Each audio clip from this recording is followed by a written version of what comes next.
नमस्कार दोस्तों, स्वागत है आपका जीएस गुरु विकल चैनल पर। और पिछली क्लास में जो वीडियो सबके लिए फ्री था यूट्यूब पर, पहला डेमो वीडियो जो हमने डाला था उसमें हमने भारत की नदियां शुरू किया था, रिवर्स ऑफ इंडिया। तो पहले लेसन में हमने इंट्रोडक्शन ऑफ इंडिया देखा था, भारत के अवस्थिति और भारत के पड़ोसी देश, इन सब के बारे में थोड़ी सी जानकारी लिया था। उसी के आगे हम दूसरी क्लास जो सबके लिए फ्री था, रिवर्स ऑफ इंडिया टॉपिक हमने शुरू किया था। तीसरी क्लास में हम लोग उसी के आगे की बात को पढ़ने वाले हैं। यानी आज आपको दो काम है। पहला, जो वीडियो हमने अभी आपको ग्रुप में लिंक दे दिया है उसको तैयार कर लेना है। उसमें हमने इंडस रिवर, सिंधु नदी के बारे में डिस्क्राइब दिया है, उसे आप पढ़ लेंगे। और दूसरा, यह जो है ब्रह्मपुत्र रिवर हम लोग पढ़ने वाले हैं, इसको भी तैयार कर लेंगे। तो यह तीसरा लेसन होगा ज्योग्राफी की। तो ज्योग्राफी के तीसरे लेसन में तो देखो भाई, पहली क्लास हमने देखा था सिंधु नदी जो है यहीं पर गोखरचू स्थान के पास से, यही मानसरोवर झील के पास से इधर से निकलती है और सिंधु नदी इधर चल जाती हुई और अरब सागर में गिर जाती है। यहाँ है मानसरोवर झील, तिब्बत में स्थित है। ये है मानसरोवर झील, आप देख पा रहे होंगे मानसरोवर झील। इसी झील के पूरब में इस तरफ यहां पर एक ग्लेशियर है। इस ग्लेशियर का नाम है आंग्सी ग्लेशियर, हिंदी में आंग्सी ग्लेशियर। आंग्सी ग्लेशियर, आंग्सी चाइनीज नेम है तो थोड़ा सा डिफरेंस हो सकता है, लेकिन यही नाम है आंग्सी ग्लेशियर। और इसी ग्लेशियर से एक नदी निकलती है जिसे चाइना में सांगपो के नाम से जाना जाता है, और यही ब्रह्मपुत्र के नाम से इंडिया में जानी जाती है। लंबी दूरी तय करती है, यह सांगपो के नाम से जानी जाती है या ब्रह्मपुत्र नदी के नाम से जानी जाती है। हम लोग क्या पढ़ रहे हैं भाई? ब्रह्मपुत्र नदी तंत्र पढ़ रहे हैं, ब्रह्मपुत्र रिवर सिस्टम, ब्रह्मपुत्र नदी तंत्र, ब्रह्मपुत्र नदी तंत्र। तो इसी आंशिक ग्लेशियर से जो मानसरोवर झील के पूरब में स्थित है, यहां से निकलते हुए आती है। और आगे हम लोग माउंटेन जब पढ़ेंगे तो देखेंगे कि माउंटेन अरुणाचल प्रदेश में यहां पर लास्ट में एक नामचा बरवा नाम का पर्वत मिलेगा, ग्रेटर हिमालय का। उसी नामचा बरवा के पास से यहीं पर एक दर्रा मिलता है, पास मिलता है। आगे हम लोग जब पासेस पढ़ेंगे, भारत के दर्रे पढ़ेंगे, तो यहाँ पर देखेंगे इस दर्रे से होकर यहाँ से ब्रह्मपुत्र नदी अरुणाचल प्रदेश में प्रवेश करती है। अरुणाचल प्रदेश में लंबी दूरी तय करते हुए फिर आसाम में आ जाती है, और आसाम से होते हुए यह लंबी दूरी तय करती है। और फिर यहाँ बांग्लादेश है, ये हमारा बांग्लादेश कुछ इस तरह से है। यहाँ बांग्लादेश में आकर और फिर बांग्लादेश से होते हुए जाकर बंगाल की खाड़ी में समुद्र से मिल जाती है। यहाँ है बे ऑफ बंगाल, बंगाल की खाड़ी। तो आंग्सी ग्लेशियर से निकलकर यहाँ लंबी दूरी तय करती है, 3 देशों में बहती है। और इस सांगपो जब चाइना में रहता ही है तो इसका नाम सांगपो रहता है, टी साइलेंट होता है भाई। सांगपो के नाम से जानी जाती है चाइना में, कौन सी? ब्रह्मपुत्र नदी। फिर उसके बाद जब यह अरुणाचल प्रदेश में पहुंचती है तो इसका नाम दिहांग हो जाता है। कौन सा? दिहांग। दिहांग नाम से जानी जाती है। कि कभी क्वेश्चन आ जाए, क्वेश्चन आ चुका है कि चीन में ब्रह्मपुत्र नदी को किस नाम से जानते हैं, तो क्या बताएंगे हम लोग? सांगपो नाम से जानते हैं। वहीं जब यह अरुणाचल प्रदेश में प्रवेश कर जाती है तो अरुणाचल प्रदेश में इसे दिहांग नाम से जाना जाता है। और आगे आसाम में प्रवेश करते हैं, अभी आगे हम लोग पढ़ेंगे कि यहीं पर एक मानस नदी से मिलती है। मानस नदी के आगे इसको ब्रह्मपुत्र नदी के नाम से जाना जाते हैं। तो जो ब्रह्मपुत्र नाम हम जानते हैं वो असम में इसका नाम है, और इसी नाम से यह नदी सर्वाधिक प्रसिद्ध है। तो ब्रह्मपुत्र नदी के नाम से आसाम में जानी जाती है। जैसे ही यह बांग्लादेश में, यहां से बांग्लादेश की शुरुआत होती है, और जैसे ही ये धुबरी नामक स्थान है, सादिया से धुबरी, ये पूरा हमारा वाटरवेज है। यहां से जब बांग्लादेश में प्रवेश करती है तो इसका नाम जमुना हो जाता है। क्या नाम हो जाता है भाई? जमुना। बाद में ढाका के आगे इधर से गंगा नदी जाती है। गंगा नदी अभी अगली क्लास में हम लोग पढ़ने वाले हैं। गंगा नदी जाकर और यही ढाका के आगे जाकर इसी ब्रह्मपुत्र नदी यानी जमुना नदी से मिल जाती है, गंगा मिल जाती है, और इसका नाम पद्मा हो जाता है। किस नाम से जानी जाती है भाई? पद्मा नाम से, यानी गंगा का नाम भी बांग्लादेश में पद्मा हो जाता है, वही जाके इस नदी से मिल जाती है और फिर पूरी नदी का नाम हो जाता है पद्मा। और लास्ट में फिर पद्मा आगे जाते हुए यहीं से एक नदी मिलती है, नाम है मेघना, और आगे इस मेघना नदी के मिलने के बाद इस नदी का नाम ही मेघना हो जाता है और मेघना नाम से ही जाकर यह बंगाल की खाड़ी में समुद्र से मिल जाती है। कभी क्वेश्चन आ जाए कि ब्रह्मपुत्र नदी किस नाम से समुद्र में मिलती है, तो वह मेघना के नाम से जानी जाती है। मेघना नाम से वह ब्रह्मपुत्र नदी जो है वह बंगाल की खाड़ी में समुद्र से मिलती है। तो नदी एक है, नाम अनेक हैं। चीन में इसे सांको नाम से, अरुणाचल प्रदेश में दिहांग नाम से, असम में ब्रह्मपुत्र नाम से, फिर उसके बाद बांग्लादेश में जमुना नाम से, फिर उसके बाद गंगा नदी के मिलने के बाद पद्मा नाम से, ये गंगा नदी है, गंगा नदी भी जाकर वहां मिलती है ब्रह्मपुत्र से, गंगा नदी के मिलने के बाद पद्मा नाम से, और लास्ट में मेघना नाम से बहते हुए यह समुद्र में मिल जाती है। इतनी बात आपको क्लियर हो गई होगी। अब आते हैं इसकी सहायक नदियों की। तो सबसे पहले हम लोग इसकी लेफ्ट हैंड ट्रिब्यूटरीज देखेंगे, बाएं तट से मिलने वाली सहायक नदियों को देखने वाले हैं। तो चलिए भाई बाएं तट से मिलने वाली सहायक नदियां देखते हैं। यही अरुणाचल प्रदेश में एक नदी बहती है, नाम है दिबांग नदी। तो सबसे पहली प्रमुख नदी जो इसकी सहायक नदी है, लेफ्ट हैंड ट्रिब्यूटरी है, बाएं तट से मिलने वाली सहायक नदी है, वो है दिबांग। फिर उसके बाद अरुणाचल प्रदेश में ही एक नदी बहती है, नाम है लोहित, हालांकि नागालैंड से होते हुए जाती है, लोहित नदी। ये क्वेश्चन आ चुका है आपके एसएससी के एग्जाम में कि लोहित किसकी सहायक नदी है, तो लोहित इसी ब्रह्मपुत्र की सहायक नदी है। तो दूसरी नदी है लोहित नदी, यही नागालैंड से निकलकर अरुणाचल प्रदेश में जाते हुए लोहित से मिलकर फिर इससे मिलती है एक नदी है, बूढ़ी दिहांग के नाम से जाना जाता है, बूढ़ी दिहांग। इसे भी ब्रह्मपुत्र की इनडायरेक्ट ट्रिब्यूटरी कहा जाता है, अप्रत्यक्ष सहायक नदी कहा जाता है। फिर उसके बाद नागालैंड से असम होते हुए एक नदी मिलती है इससे, नाम है धनसिरी, धनसिरी के नाम से जाना जाता है। यह नदी जो है वह जाकर असम में ब्रह्मपुत्र नदी से मिल जाती है। फिर उसके बाद एक नदी मिलती है और उसे कोपिली के नाम से जाना जाता है, कोपिली नाम की नदी है। और फिर नागालैंड से ही निकलकर, देखो भाई नागालैंड में जो है एक स्थान है और उस पर्वत है, नाम है जापोवा, जापोवा माउंटेन है। यहाँ ये है हमारा नागालैंड, नागालैंड के दक्षिण वाले पोजीशन में यहीं पर है एक माउंटेन है, एक पर्वत है जापोवा पर्वत, माउंट जापोवा। इसी जापोवा पर्वत से एक नदी निकलती है और आसाम होते हुए बड़ी लंबी दूरी तय करते हुए बांग्लादेश में प्रवेश कर जाती है, बांग्लादेश में जाकर मेघना से मिल जाती है। इस नदी का नाम है बराक नदी। देखो भाई बराक ओबामा अमेरिका के राष्ट्रपति थे, उनके नाम पर नहीं रखी गई, यहाँ पर बहुत साल पहले से यहाँ पर बराक नाम की नदी है।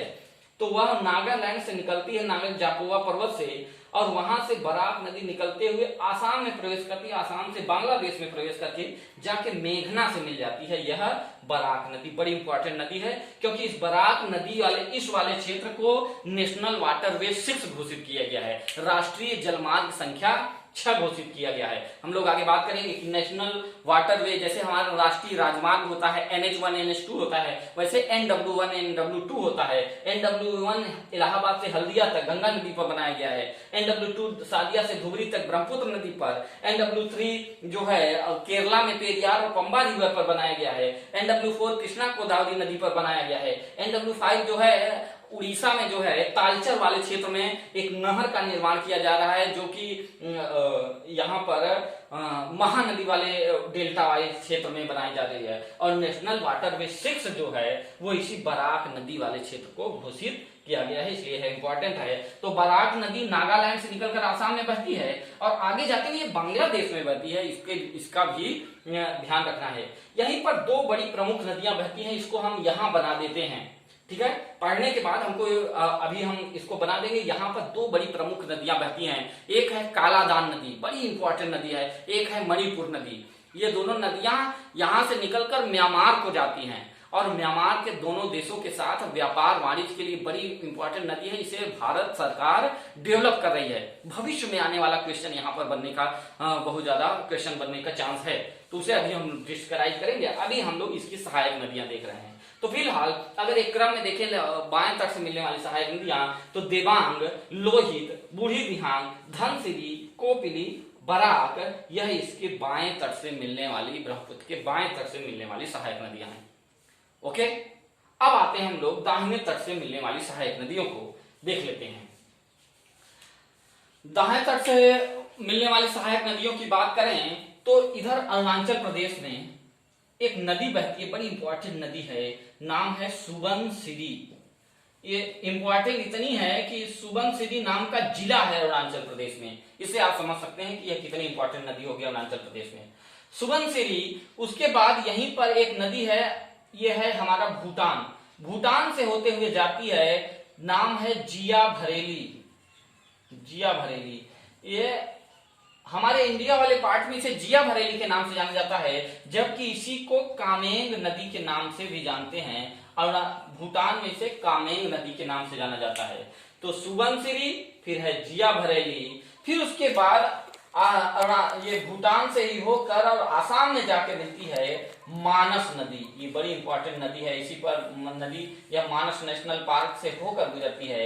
मानस नदी, यहीं पर मानस नदी के पास में यहीं पर दुनिया का सबसे बड़ा रिवर आइलैंड, दुनिया का सबसे बड़ा नदी द्वीप माजुली द्वीप स्थित है। माजुली हम लोग बात करेंगे, दुनिया का यह सबसे बड़ा ब्रह्मपुत्र नदी पर स्थित है, दुनिया का सबसे बड़ा रिवर आइलैंड है, दुनिया का सबसे बड़ा नदी द्वीप है। तो देखो भाई, मानस नदी, फिर उसके बाद यहीं पर एक नदी और बहती है, भूटान से ही निकल कर आती है, नाम है संकोश नदी। संकोश नाम की नदी है, संकोश। उसके बाद सिक्किम से निकलकर फिर वेस्ट बंगाल होते हुए बांग्लादेश में प्रवेश कर जाती है तीस्ता नाम की नदी। आजादी के कई सालों तक तीस्ता नदी जल विवाद हमारा भारत और पाकिस्तान, ये पहले पाकिस्तान था, बांग्लादेश 1971 के पहले पाकिस्तान हुआ करता था, पूर्वी पाकिस्तान, तो अब ये बांग्लादेश है। तो इसका भारत और पाकिस्तान के मध्य खूब ज्यादा तीस्ता नदी जल विवाद था, पानी के बंटवारे को लेकर बहुत ज्यादा विवाद था। अब इसे हमारा तीस्ता नदी जल समझौता हो गया है बांग्लादेश के साथ, अब उतना विवाद नहीं है। लेकिन यह ध्यान रखेंगे कि यह सिक्किम से निकलकर और फिर वेस्ट बंगाल होते हुए बांग्लादेश में प्रवेश करती है। कौन सी नदी भाई? तीस्ता नदी। तो तीस्ता नदी और लास्ट में गंगा नदी जाके पटना, ढाका के पास जो बांग्लादेश की राजधानी है वहां पर पद्मा नाम से मिल जाती है। तो यह है आपकी ब्रह्मपुत्र नदी। एक बार फिर से, ब्रह्मपुत्र की दाहिने तट से मिलने वाली सहायक नदी सुबनसिरी, जिया भरेली, जिसे कामेंग के नाम से भी जानते हैं, कामेंग, कामेंग नाम ही फेमस है। एक बार क्वेश्चन आया था कि जिया भरेली किसकी सहायक नदी है, इसलिए आपको दोनों नाम ध्यान रखना है। तो सुबनसिरी, जिया भरेली, फिर है मानस, फिर है संकोश, फिर है तीस्ता, और फिर गंगा नदी पद्मा के नाम से यह जाती है और ब्रह्मपुत्र नदी से मिल जाती है। यह इसकी राइट हैंड ट्रिब्यूटरी है, दाहिने तट से मिलने वाली सहायक नदियां हैं। अब एक बात और ध्यान रखना है, अच्छा इसको हम, इतनी बात है, इसको स्क्रीनशॉट ले लेंगे और फिर इसको बना लेंगे, इसको आप लोग अच्छे से नोट्स बनाकर प्रिपेयर कर लेंगे। एक बात और रखें, ध्यान रखेंगे कि असम में यहाँ पर ही ब्रह्मपुत्र नदी पर दुनिया का सबसे बड़ा रिवर आइलैंड, दुनिया का सबसे बड़ा द्वीप है। इतना बड़ा द्वीप है कि यह एक जिला घोषित कर दिया गया है, एक डिस्ट्रिक्ट इस पर घोषित कर दिया गया है। ब्रह्मपुत्र नदी के बीचों बीच है दुनिया का सबसे बड़ा नदी द्वीप। इतनी बात ध्यान रखनी है। यहाँ मणिपुर, नागालैंड में दो बड़ी इंपॉर्टेंट नदियां हैं, थोड़ा सा इसको मिटा कर तब हम इसको बनाते हैं। ओके, ठीक है, फिर चलते हैं इसको। ये है हमारा नॉर्थ ईस्ट, इसको जूम कर दीजिए थोड़ा सा जिससे दिखता रहे। नॉर्थ ईस्ट के 7 सिस्टर्स, साथ में एक स्टेट, देखिए ये सिक्किम वाला राज्य है, ये राज्य जो है सिक्किम है, पहला राज्य। 8 राज्य हैं टोटल, सिक्किम थोड़ा सा अलग है। फिर ये आगे, ये है अरुणाचल प्रदेश, ये है नागालैंड, ये मणिपुर, ये मिजोरम, ये त्रिपुरा, ये मेघालय, और बीच वाला ये वाला क्षेत्र जो है वो आसाम के नाम से जाना जाता है। तो देखिए हमने यहाँ पर ब्रह्मपुत्र नदी को पढ़ा ऐसे जाते हुए। ये है मणिपुर स्टेट, देखिए ये है नागालैंड, और इस वाले भाग को कहते हैं मणिपुर, मणिपुर राज्य। अब यहीं से इधर म्यांमार है, म्यांमार देश है, ऊपर की तरफ चाइना है, आप जानते हैं, यहाँ भूटान है, ये है भूटान, भूटान, और यहाँ पर है बांग्लादेश, बांग्लादेश, और ये है म्यांमार, हम बना देते हैं ऐसे, ये है म्यांमार, इधर चाइना है और ये है नेपाल।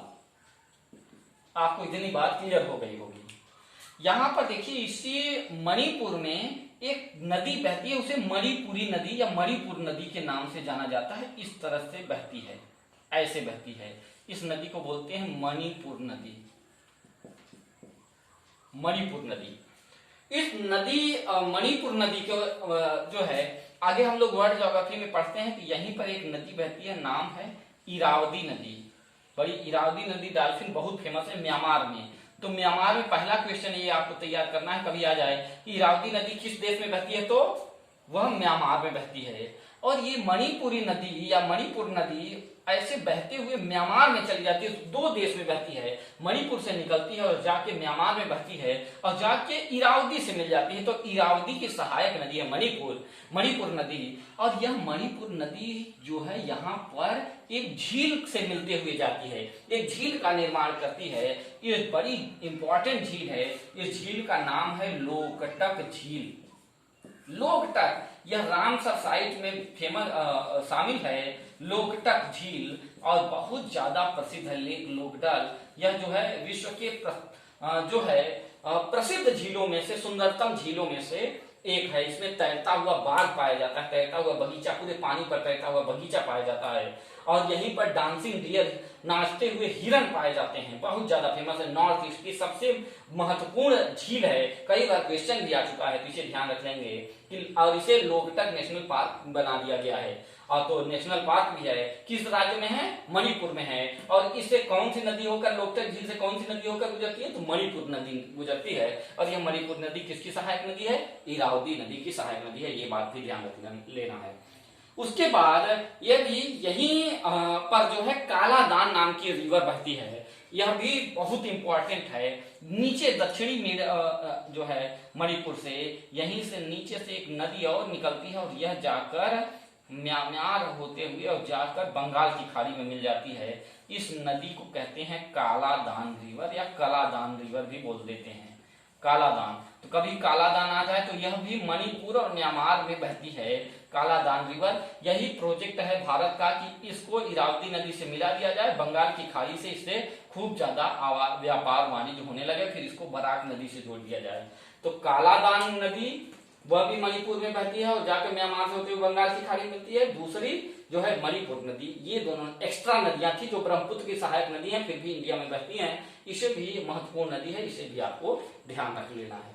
तो देखिए ये टॉपिक यहीं पर समाप्त होता है और अगली क्लास में हम लोग यहीं पर बात करेंगे। और दूसरी बात कि हमने यहाँ पर बात किया था जो है नागालैंड से जो बराक नदी निकल रही थी, यह बराक नदी आसाम होते हुए और यहीं पर मौसिन राम वाले क्षेत्र से होकर बांग्लादेश में जाती है। तो ये वाला क्षेत्र जो है मौसिन राम, जो दुनिया का सबसे अधिक